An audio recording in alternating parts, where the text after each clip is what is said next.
Hi guys, it's Miss Marshall and welcome to my house. I had so much fun in the heat unit with you in Miss Soleft's class that I thought I would share with you what I've learned with you about conduction, convection, and radiation heat. Ready? Let's go. Hold on. I gotta pick you up. Okay, so for starters, here's my stove. And as you can see, I got the teapot going pretty strong there with, what kind of heat do we have here? Conduction, right? Because the heat has direct contact with my kettle, making it steam. Now, if I were to touch the steam too, that would make contact as well. All right, well, over here, I've been frying up an egg for you. I have it on pretty low heat. What's the difference? I can pick up this handle, right? Because no problem. But why don't I want to pick up this handle? Can anyone tell me? It's because there's no plastic coating like on this. It's pretty bare. So this whole pan is conducting heat. So if I was to pick it up, it'd be really hot. So I want to grab a towel here and do that. And I'm going to see this nice fried egg from a dog. Okay, off goes the heat.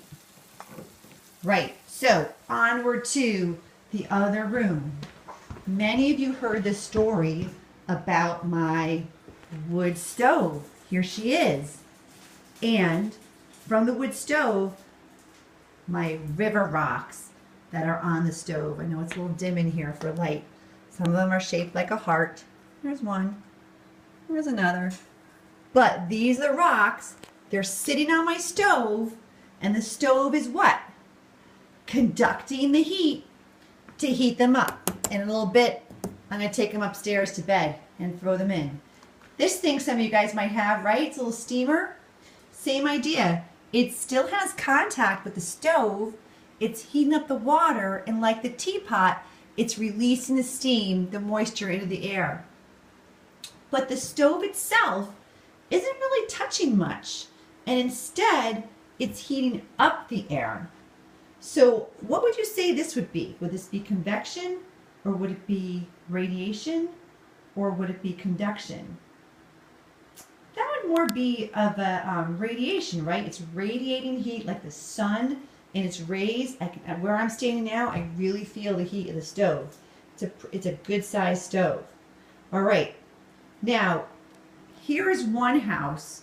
Remember I was telling you all I had two farmhouses put together. This is one house looking down, and then here I'm looking into another house that looks down that way. So it's in the shape of an L. And I remember I told you the story about the guys from the stove shop saying, how do I get the heat from this wood stove that likes to heat this house over to that house? Well, it involves that fan.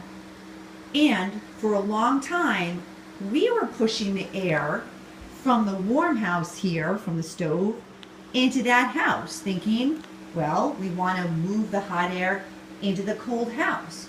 But ever since we learned about convection, and ever since the guys from the stove shop told me, no, you want to push the air from this cold house into the warm house so that it'll flow in, heat up from the stove, and the molecules will move farther apart from each other, rise up to the ceiling, and then rise around and back in to the cold house.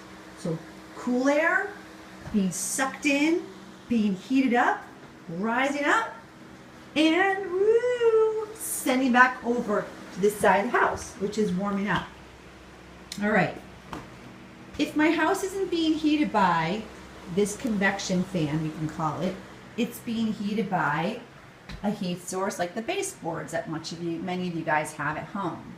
Okay, so I have the wood stove that radiates heat. These baseboards radiate heat. But that fan is conducting the cool air into the warm house and sucking the warm air into this cooler house. I have another room in this house that has a different heat source. Check it out. If I go into this room, There's no wood stove, just a fireplace, but it's not on. But there's also no baseboard heat in this room. So how is this room being warmed up? It's being warmed up from little coils of pipes, plastic pipes that run underneath the wood floor. And they run water through these pipes and it heats up these little plastic tubes, and it's called radiant heat. So this room is heated by water in little tubes that weave zigzag back and forth across the floor, okay? And they heat up. And when they heat up everything in the room, beginning with the floor. And they call this radiant heat. So here, check out the thermostat. Thermostat says it's 60 degrees in here, or the thermostat is set to 60 degrees. All right, I can barely see, I realize it's blurry.